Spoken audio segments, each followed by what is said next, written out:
Hello मेरे जवानों, कैसे हैं आप सभी लोग। मैं आपका फिजिक्स गुरु जितिन मित्तल एक और नए लेक्चर के साथ आपके साथ जुड़ रहा हूं। आज का टॉपिक हमारा होगा कंपाउंड माइक्रोस्कोप।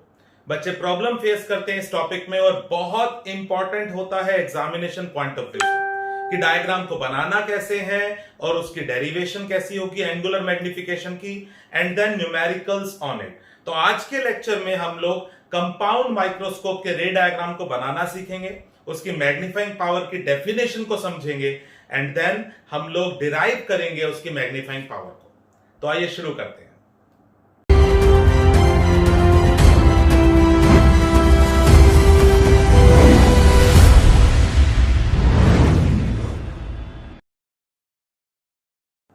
बच्चे, रे डायग्राम बनाने के लिए सबसे पहले पेंसिल, स्केल और एक अच्छी खासी नोटबुक, मतलब फेयर पेज वाली हो तो बेटर रहेगा, कहीं शीट फटे ना अगर आप बहुत डार्क बनाते हो तो। स्केल की हेल्प से और अपनी नोटबुक पे अगर आप देखोगे तो नोटबुक पे हॉरिजॉन्टल लाइंस बनी होती है, तो किसी भी एक लाइन को आप यूज करके इस तरह से हॉरिजॉन्टल लाइन ड्रॉ कर लोगे। देन आप लोग फ्री हैंड से एक छोटा सा लेंस बनाओगे। छोटा सा लेंस इन द सेंस, जैसे आपकी नोटबुक की अगर ये लाइंस है, मैंने ये एक लाइन अगर बनाई है तो आप ये इतना बना सकते हो। आप चाहो तो 2 लाइन वाला यूज कर सकते हो, 2 लाइन ऊपर 2 लाइन नीचे।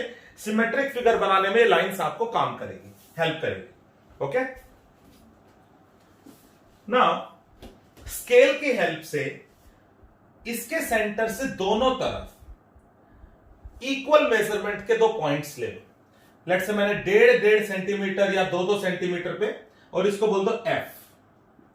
ये this is our objective lens, तो इसको बोल दो F4 और F4। ओके, अब हम क्या करेंगे, एक छोटा सा ऑब्जेक्ट लेट्स से AB यहां पर प्लेस कर देंगे। मैं एक सारी लाइन स्केल की हेल्प से बनाना, एक सॉलिड लाइन बनाऊंगा प्रिंसिपल एक्सिस के पैरेलल इस लेंस के मिड तक। देन इसको ज्वाइन कर दूंगा इस F से। ठीक है, मैं फ्री हैंड बना रहा हूं तो मेरा डायग्राम इतना परफेक्ट नहीं होगा, लेकिन आप समझते जाओ और वीडियो को पॉज कर करके आप लोग जो जो स्टेप मैं बताता जा रहा हूं वहां तक ड्रॉ करते जा रहा हूं। यहां तक हो गया। अब इस लाइन से ही इस पॉइंट से इस पॉइंट को ज्वाइन कर दो एंड इनको एक्सटेंड कर दो। ये जो पॉइंट बना यहां पर आप A' B' इमेज दिखा। तो इस लेंस ने, ऑब्जेक्टिव लेंस ने इस ऑब्जेक्ट की ये इमेज बना दी। अब आपने क्या करना है, बच्चे जनरली क्या करते हैं इन डायग्राम्स में पहले ही 2 लेंस बना के फिर स्टार्ट करते हैं। मैं कभी भी आपको एडवाइस नहीं करूंगा कि दोनों लेंस शुरू में बनाओ। पहला लेंस ये बनाया एंड यहां तक कंप्लीट करो। अब ये जो 2 लाइंस आपने आगे फॉरवर्ड प्रोड्यूस करी है, एक डॉटेड लाइन, बिल्कुल हल्की पेंसिल और स्केल की हेल्प से एक डॉटेड लाइन कुछ ऐसे ड्रॉ कर दो। और ये 2 लाइंस जहां तक आ रही है, लेट्स से ये, अब फ्री हैंड सिमेट्रिकली यहां पर एक लेंस ड्रॉ कर दो। बहुत ही गंदा सा मेरी इस तरफ से ड्रॉ हुआ है, आप लोग फ्री हैंड इसको अच्छा सा ड्रॉ कर दोगे नोटबुक में। तो ये मेरे पास जो लेंस बना दूसरा, वो हो गया आई पीस। मैं क्यों ऐसा कह रहा हूं कि ये लेंस बाद में बनाना है, क्योंकि अब आप देख सकते हो इससे जो रेज आई वो इस लेंस के थ्रू जा रही है। हम लोग जब पहले ही 2 लेंस बना देते हैं और इन रेस को बनाने लगते हैं तो ये वाली रेस लेंस से कभी कभी बाहर चली जाती है। तो अब ये प्रॉब्लम कभी भी नहीं होगी। हमें एग्जामिनर को थोड़ी पता है कि मैंने ये लेंस बाद में बनाया, तो ये लेंस हमारा बन गया। ये लाइन जितना हो सके हल्की बनाना, ये हमारे हेल्प के लिए। अब मैं क्या करूंगा, इस पॉइंट से एक लाइन पैरेलल लेके जाऊंगा प्रिंसिपल एक्सिस के, और एक लाइन इसको ज्वाइन करते हुए लेके जाऊंगा। अब आपने क्या करना है कि ये डिस्टेंस से ज्यादा, मतलब कुछ लेट से यहां तक इसको मेजर करो। इससे थोड़ा सा आगे एक पॉइंट इमेजिन करो और इस लेंथ को मेजर कर लो। जितनी भी ये लेंथ आई, इस लेंथ के अकॉर्डिंग यहां से ये पॉइंट बना दो सेम। इसको नाम दे दो FE। हमारा टारगेट ये है कि ये जो लेंस इसकी इमेज बनाएगा वो इसके फोकस के अंदर, तो इसका मतलब इसका जो फोकस है वो इससे आगे होना चाहिए। तो इसलिए मैंने यहां पर कहीं पर भी एक पॉइंट इमेजिन करा, ये लेंथ मेजर करी और उतना यहां पर पॉइंट मान लिया। तो अगर मैंने FE माना तो मैं इस FE को इससे कुछ यूं ज्वाइन कर दूंगा, इनको दोनों ही लाइंस को बैकवर्ड प्रोड्यूस करूंगा with the help of scale, और इस तरह से आपको ये दोनों कहीं पर ज्वाइन करती हुई मिलेगी, एंड देन ये आपका फाइनल इमेज हो जाएगा A''B''। क्या आप सभी को ये रे डायग्राम समझ आया दोस्तों? रे डायग्राम बनाते वक्त एरोस का खास ध्यान रखना, ध्यान से देखो, जितनी भी सॉलिड लाइंस मैंने बनाई है उनमें एरो जरूर होना चाहिए। जैसे मेरा यहां पर इस लाइन पे एरो मिसिंग था तो वो नहीं करना है, एरो जरूर होने चाहिए जितनी भी सॉलिड लाइंस। डॉटेड लाइंस पे एरो नहीं बनाना है, क्लियर है? अब इस डायग्राम में मैं लेबलिंग करता हूं, मैंने ऑब्जेक्टिव और आईपीस लिख दिया। दिस डिस्टेंस इज U, यहां से यहां तक का डिस्टेंस इज VO, भाई इसके लिए इमेज हो गई। This distance is UE and this distance is VE। जो एक्चुअली मैंने ये इमेज बनाई है वो नियर पॉइंट पे, least distance of distinct vision पे बनाई है, तो इसलिए VE को मैंने क्या लिख दिया यहां पर D, जिसकी वैल्यू नॉर्मल आई के लिए कितनी है 25 centimetre. This length is FE, this length is FO। तो ये हमारे पास इस पर्टिकुलर डायग्राम में लेबलिंग हो गई। अगर मैं दोनों लेंस के बीच के डिस्टेंस को देखना चाहूं तो मैं लिख सकता हूं कि length of the microscope is VO plus UE। Done. तो ये हमारा हो गया ray diagram of compound microscope when image is formed at near point और least distance of distinct vision. और अगर आपको एग्जाम में बोला जाए कंपाउंड माइक्रोस्कोप का रे डायग्राम बनाओ इमेज फॉर्मेशन का, और मेंशन ना करे कि इमेज कहां पर बनानी है, तो आपने नियर पॉइंट वाली ही बनानी है। क्लियर है ये बात सभी को? तो अब चलो स्टार्ट करते हैं हम लोग कि इसकी मैग्नीफाइंग पावर क्या होगी, डेफिनेशन क्या होगी, एंड उसको डिराइव कैसे करेंगे।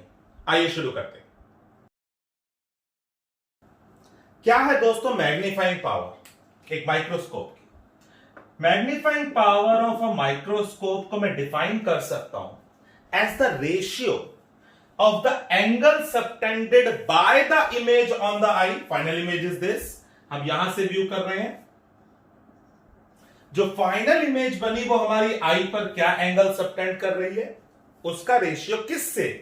Bye the angle subtended by the object on the eye when both are at least distance of distinct vision. जब ऑब्जेक्ट और इमेज दोनों ही किस पर हो, लीस्ट डिस्टेंस पर, तब उन दोनों के एंगल्स का जो रेशियो होगा, मतलब इमेज जो मेरी आई पे बना रही है और ऑब्जेक्ट ने मेरी आई पे जो एंगल बनाया, उनका रेशियो इज मैग्नीफाइंग पावर या एंगुलर मैग्निफिकेशन। अब सर ऑब्जेक्ट और इमेज दोनों तो लीस्ट डिस्टेंस पे है ही नहीं, इस फिगर में तो इमेज दिख रही है मेरे को।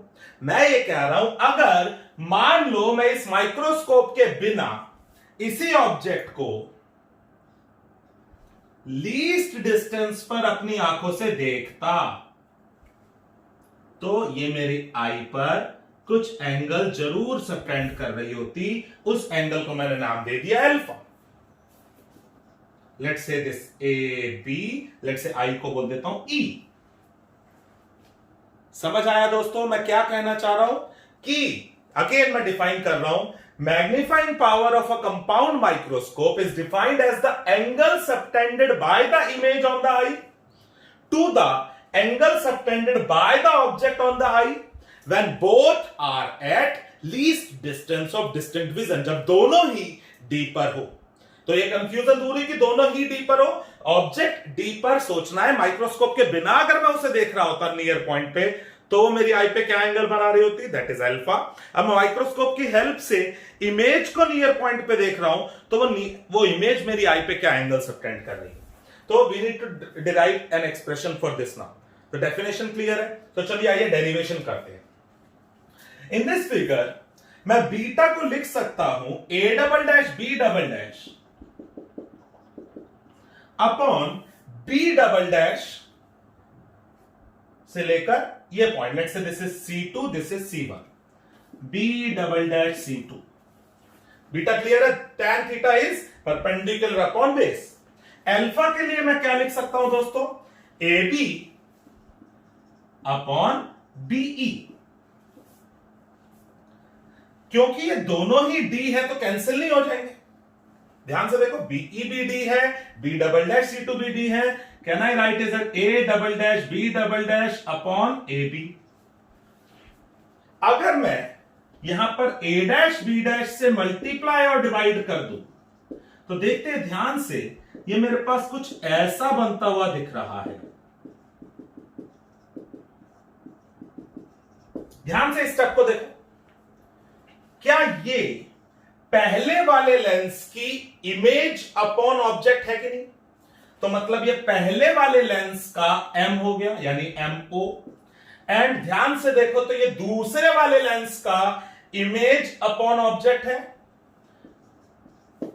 So magnifying power of a microscope is magnification of objective lens into magnification of eyepiece।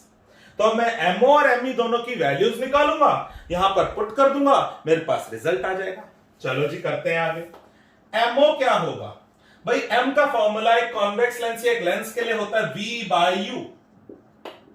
What is VO here? It's plus में VO।